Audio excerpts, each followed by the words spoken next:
Baik, Assalamualaikum, salam sejahtera, salam GBN, salam Malaysia dan salam kuasa ketiga. Ya, jadi saya rasa live hari ini adalah antara yang ditunggu-tunggu ramai, kerana walaupun hari ini saya tidak akan melakukan ramalan keputusan PRU 15 yang hanya saya akan buat pada 12 November, iaitu ramalan ketiga. Tetapi kami sedang membuat tinjauan-tinjauan yang sudah pun dimulakan beberapa hari ini dan selepas penamaan calon, dan ada sebahagian keputusan-keputusan yang sudah masuk. Jadi bermula, saya akan mulakan live ini dengan menceritakan keputusan penuh tinjauan terkini pilihan rakyat, parti pilihan rakyat berdasarkan pecahan parti-parti dalam semua gabungan. Maknanya contohnya bila kita cerita GTA, kita pecahkan kepada parti-parti komponen, barisan kepada parti komponen, pakatan kepada parti komponen dan sebagainya. Jadi hari ini saya akan bacakan keputusan terkini tinjauan yang telah dimulakan 5 hari lepas, iaitu pilihan rakyat berdasarkan pecahan parti dalam setiap gabungan. Dan saya akan seperti biasa, selepas habis live ini, di ruang tajuk saya akan letakkan link kepada saluran undian yang anda boleh pergi mengundi, dan ia masih terbuka dan akan kekal terbuka sehingga 17 November. Ya, okey. Jika audio jelas, sila message ya. Baik, saya juga akan menunjukkan kepada anda secara jelas mengapa saya katakan makin jelas tsunami Melayu akan berlaku dan ianya lebih besar daripada yang dijangkakan sebelum ini. Baik, sebelum saya memberi keputusan tinjauan, ada pelbagai tinjauan lain yang keluar. Contohnya, Merdeka Center pun pernah ramalkan bahawa BN akan jatuh teruk, tapi peratus yang diberi itu saya pertikaikan, tapi memang dia dapat tahu bahawa BN akan jatuh. Okey. Tetapi jangan lupa ya, Merdeka Center, ramalan dia bagi PRU 14 yang diumumkan sehari sebelum pilihan raya, dia meleset sebab dia kata BN akan menang 100 kerusi. Jadi kita dah lihat ianya jauh meleset. Okey. Kemudian okey, terima kasih Awi Tumasik, audio clear. Okey. Terima kasih Ismail Osman, jelas, terima kasih. Jadi ada juga tinjauan-tinjauan sana sini yang diumumkan tetapi tidak transparent. Maksud saya transparent ialah ada diberitahu ini dilakukan, itu dilakukan, tapi ianya sesuatu yang kita tidak boleh lihat. Hanya kita dengar dan sama ada nak percaya ke tidak. Ada satu seorang umumkan di pentas, contohnya, Pakatan Harapan mampu menang 80 kerusi setakat ni. Saudara-saudari, percayalah, ini tidak akan berlaku. Jauh sekali kebenarannya. Malah Pakatan Harapan sebenarnya duduk di tangga kedua terbawah daripada seluruh dari segi undi popular. Ini saya mengakulah undi popular ni bukannya memberi gambaran jumlah kerusi yang akan menang, tetapi Pakatan Harapan duduk di tangga kedua terbawah. Baik. Dan PKR memang akan kena teruk dan sebentar lagi saya akan umumkan. Jadi kita bila buat tinjauan, kita bukan berdasarkan panggil sini panggil sana. Bagi kita tak random. Random ni adalah sekarang ni saya war-warkan, dan saya telah war-warkan beberapa kali. Penonton ni bukannya semua penonton saya ke penonton BN ke, dia bercampur aduk, dan saya letakkan link dan anda boleh undi, dan berkali-kali saya telah lakukannya. Dan undian online ini hanya boleh dilakukan sekali, anda hanya boleh undi sekali, dan anda tidak boleh mengubah keputusan anda. Okey. So, ini adalah apa yang kita katakan transparent. Anda boleh lihat sendiri dan teliti setiap hari kemajuan undi anda. Anda boleh war-warkan kepada rakan-rakan anda untuk masuk mengundi. Okey. Dan satu lagi saya nak beritahu, ada juga dikatakan, oh kita akan menang 80 kerusi sebab kita pantau ini, pantau itu. Antara benda yang didakwa dipantau ialah jumlah yang menonton siaran-siaran live Pakatan Harapan. Jadi saya nak beritahu, kalau kita lihat siaran live, kalau seseorang tu letak tajuk-tajuk bombastik, contohnya kalau tajuk dia berbunyi, kita akan menang 80 kerusi, biar rakyat benci pun, dia ramai akan masuk tonton.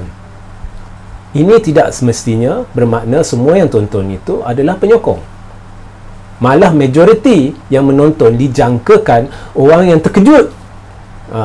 Dia bukannya penyokong anda, dia terkejut. Macam mana dia boleh kata begitu? Jadi ini bukan gambaran. Ini bukan gambaran. Tahun 95, 99 contoh, tahun 99. Kalau kita pergi ceramah pembangkang pada ketika itu penuh sesak, kerusi tak cukup. Seberang jalan kalau kita pergi ceramah BN, kosong. Ya. Tapi yang menang majoriti hampir 3/4, bukan 2/3 ya, ialah Barisan Nasional, dan peratus yang keluar undi adalah tinggi. Itu masa dululah. Sekarang BN dah hancur. Okey. Jadi jumlah yang datang tonton ceramah, jumlah yang masuk tengok live, khususnya tengok live ni tidak boleh dijadikan kayu ukur. Bila seseorang berkata saya membuat anggaran berdasarkan jumlah yang datang tonton live tu, ini dah tersasar jauh. Lebih-lebih lagi orang yang celik IT boleh berkata demikian, ini bagi saya satu propaganda. Dan jangan lupa orang berkenaan pernah buat ramalan pada PRU 14. Ramalan dia berhubung PH memang betul. Dia kata PH dijangka menang 111 kerusi di Semenanjung. Sebenarnya PH bukan menang 111 kerusi di Semenanjung, PH menang 113 kerusi di seluruh negara, Semenanjung dan Sabah dan Sarawak. Jadi di situ tersasar sedikit. Ya. Dan itu sebenarnya semua orang dah dapat tahu. Okey. Tapi dia kata juga PAS dijangka tidak memenangi sebarang kerusi parlimen, hakikatnya PAS menang 18. Okey. Okey, so saya dah beritahu, tinjauan online khususnya menerusi Facebook makin tepat dari tahun ke tahun. Okey. Keputusan tinjauan setakat ini adalah saya tak kisahlah Laskar nak kata apa, katalah. Daripada yang mendahului adalah daripada GTA, tetapi bukan semua komponen GTA. Kalau kita tengok komponen GTA Putra setakat ni 0%. Berjasa 0%. Iman baru 1%. Gagasan bangsa iaitu NGO 0%. Tetapi Pejuang 48% daripada semua parti politik. Undian online selama 5 hari yang telah diwar-warkan oleh saya di beberapa saluran dan sentiasa diwar-warkan, hari ini juga saya akan letak link di bawah, adalah 48%. Ya. Dan saya pun telah mencabar laskar-laskar cyber PH dan sebagainya, war-warkan kepada orang anda, mungkin boleh ubah keputusan. Tak boleh. Okey. So, mendahului adalah Pejuang 48%. Bagi Barisan Nasional, UMNO 1%, dia memang duduk tangga terbawah. MCA 1%, MIC 1%. Daripada Pakatan Harapan, PKR 7%, baru 7%, DAP 1%, Amanah 1%. Perikatan ni kedua terbaik. Okey. PAS 30%. Ini mengejutkan sedikit. Bersatu 8%, Gerakan 1%. Lain-lain 0%, Calon Bebas 0%. Bukan hanya tinjauan saya. Tinjauan yang saya guna laman rakan saya yang penyokong tegar barisan juga seakan-akan sama. Tinjauan yang saya guna seorang rakan saya, sebab saya cabar dia, yang penyokong PH juga seakan-akan sama. Kalau dilihat PRU 14, PH lah paling banyak buat tinjauan online di Facebook ni. Tahun ini senyap, takut. BN pun takut. Okey. Jadi kesimpulannya, yang mendahului ialah Pejuang 48%, diikuti dengan PAS 30%, diikuti dengan Bersatu 8%. PKR 7%, dan yang lain semua sama ada 1% atau 0%. So itu keputusan tinjauan, dan sekali lagi saya akan letak link untuk anda pergi mengundi, sebab undian ini terbuka sehingga 17 November. Dan perlu saya maklumkan, ada satu kumpulan sudah mula membuat panggilan. Dan panggilan ini dibuat dengan cara yang beginilah. Okey. Kita pecahkan kepada profil-profil yang sahih lah, yang kita kaji profil dulu, bukannya Laskar Cyber, yang ada letak nombor telefon ataupun boleh dihubungi secara chat. Okey. Jadi kita identify profil-profil Barisan Nasional, profil-profil penyokong tegar PH dan profil-profil penyokong tegar Perikatan Nasional. Dan setakat hari ini sudah 523 panggilan sudah dibuat. Panggilan-panggilan ini akan terus dibuat oleh satu kumpulan tertentu, bukan saya, sehingga mencapai 2,200 panggilan berdasarkan kriteria-kriteria yang ditetapkan, dibahagi antara penyokong tegar PH, penyokong tegar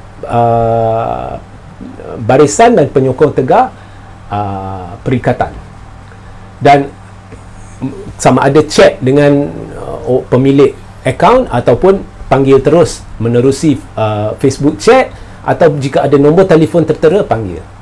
Tetapi setakat ini satu perkara yang menarik saya cerita berkenaan dengan daripada 500 lebih panggilan yang dibuat ni, kumpulan penyokong tegar Barisan yang dipanggil. Setakat ini 73% penyokong tegar Barisan yang dipanggil, ya, berkata mereka sama ada tidak akan mengundi Barisan tahun ini disebabkan Zaid Hamidi dan kuncu-kuncu dia, atau mereka akan mengundi pembangkang. Okey.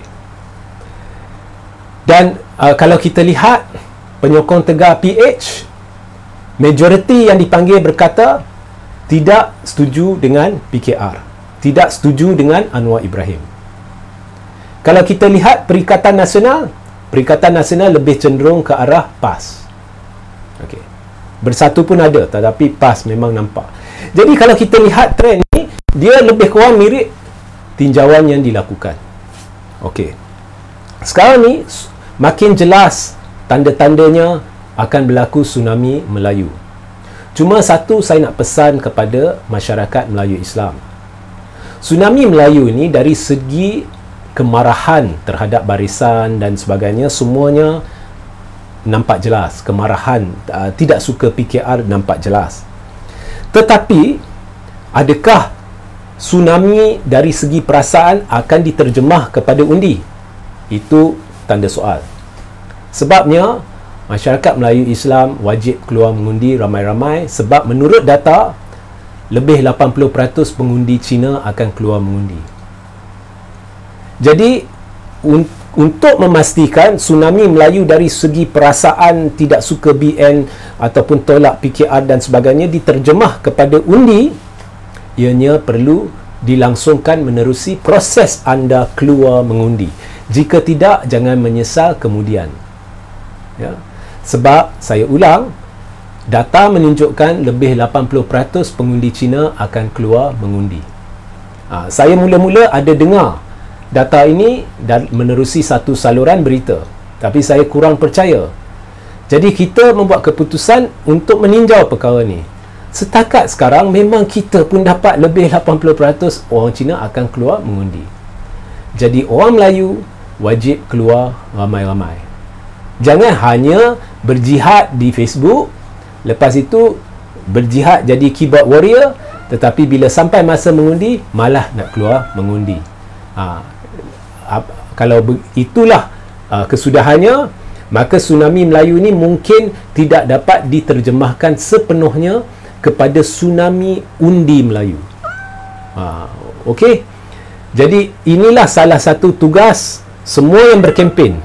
Tak kira anda daripada GTA ke, Perikatan ke, malah even PH, even BN. Untuk tujuan ini saya terpaksa neutral. Salah satu perkara yang perlu anda titik beratkan ialah memastikan pengundi Melayu ramai keluar mengundi. Tetapi tidak kira pengundi Melayu ramai keluar mengundi ke tidak, yang pastinya BN hampir hangus. Ya.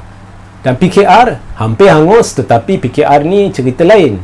Sebab kalau ramai pengundi Cina keluar, tetapi pengundi Melayu ni semua duduk rumah, semua boleh jadi terbalik. Dan jangan lupa, saya ulang, satu undi untuk Pakatan Harapan berisiko besar menjadi satu undi untuk kleptokrat dan zahid. Ini mesej ni bukannya kepada orang Melayu, kepada orang Cina semua. Percayalah. Okey. Dan bagi mereka yang tidak menonton live semalam, sila pergi tonton. Saya mendedahkan sebab sebenar bendera Barisan Nasional kurang kelihatan. Live pagi tadi, maaf. Ya, anda boleh tonton di YouTube Regi Jesse Ritaudin. Jadi Zahid tidak mahu anda tahu perkara ni. Jadi kalau anda nak tahu, tonton live pagi tadi. Jadi saya akan luangkan masa 2 minit sahaja untuk jawab soalan. Jika anda ada soalan, anda boleh bertanya.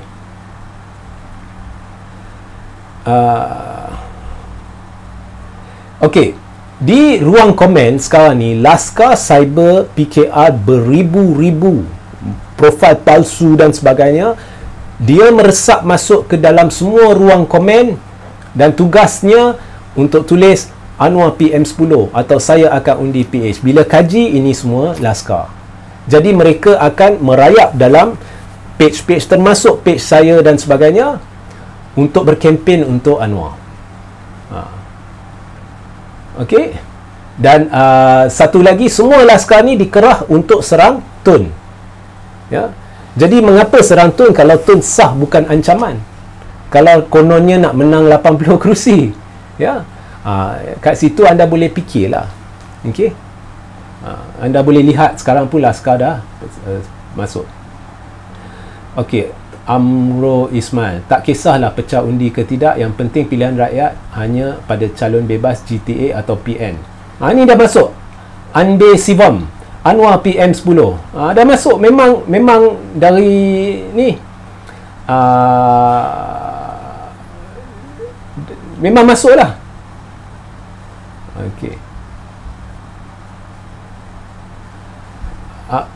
Azmizam Ahmad, PKR pakar Kelentong Raya. Dan sebenarnya dalam live saya dah cabar Anwar Ibrahim dan Zaid Hamidi untuk membuat sesuatu tindakan terhadap pendedahan saya dalam 2 video yang lepas. Ya, kalau berani. Okey. Okey, saya rasa tak ada banyak soalan. Ini lebih kepada Laskar banyaknya. Tapi yang menyokong, terima kasih. Baik, sehingga kita berjumpa di lain masa, saudara-saudari. Assalamualaikum, salam sejahtera, salam GBN, salam Malaysia dan salam kuasa ketiga.